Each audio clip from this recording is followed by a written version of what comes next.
mandate $15 per hour minimum wage. Some members of the squad, as they call themselves, want to take it a step further. Michigan Congresswoman Rashida Tlaib saying that she's calling for a nearly 940% increase in the federal minimum wage for tipped workers from $2.13 an hour to $20, she says they should get per hour. We can't allow people to be living off of tips, relying on tipped wages. It's just not, or whatever they call it, tipped income, because it's just not enough to support our families. It should be $20 an hour, like $18 to $20 an hour at this point.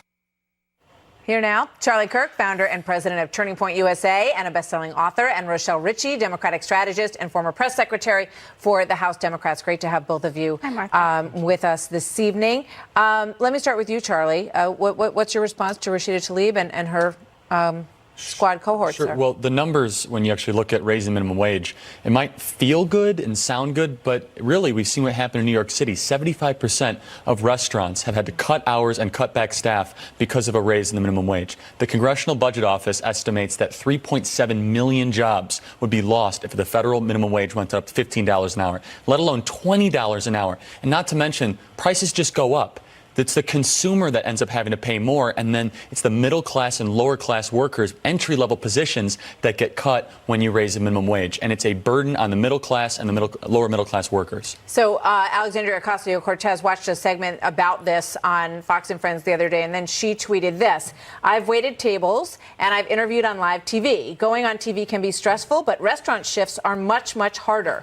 Most of these Fox News correspondents couldn't last one day in these hardworking jobs they love to mock on television." First of all, I doubt that she was that they were mocking the jobs on television, and I should point out that this Fox News correspondent spent 8 years waiting tables, and it is very, very hard work. Yep. I think it's harder than being in Congress, perhaps. Well, you know what? It's funny that she said that, because I actually, when I graduated from college, I was a waitress, and then I was a reporter for 12 years. So I know exactly how it feels. And being a reporter, I will tell you, is much harder than being a waitress. Not to say that it's not a hard job, but Charlie is absolutely right. You have to look at the numbers, and I feel you know the saying when they say give a person an inch and they're going to go a mile. I see that that's kind of what's happening now that we have this House bill passing for $15. And yes, there is an argument there that making $2.13 an hour for some waitresses or servers actually does put them their poverty rate at 19% compared to those who have a standard minimum wage. Yeah, but I where thought it's the more rule was 11%. that if you don't get up to minimum wage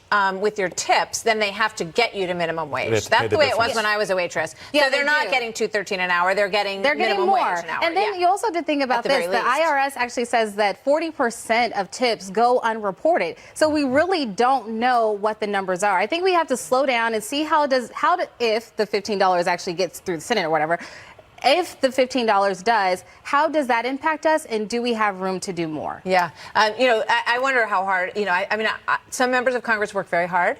And like any job in America, but they get an enormous amount of time off. Well, they make $174,000 a year, and they work in Washington 200 days a year. So she is definitely in better shape than she was bartending. Not to mention the health benefits. They're really on a very nice vacation right now. They say they're visiting constituents, but it seems as if they always end up in Aspen, Colorado, or other nice parts of the country. The final thing, those wages are actually finally going up in this country for the first time in 12 years, thanks to the booming economy that President Trump has been able to oversee with tax cuts and regulation cuts. The very same things that they're advocating for with these wage hikes, we're actually seeing in the real economic data.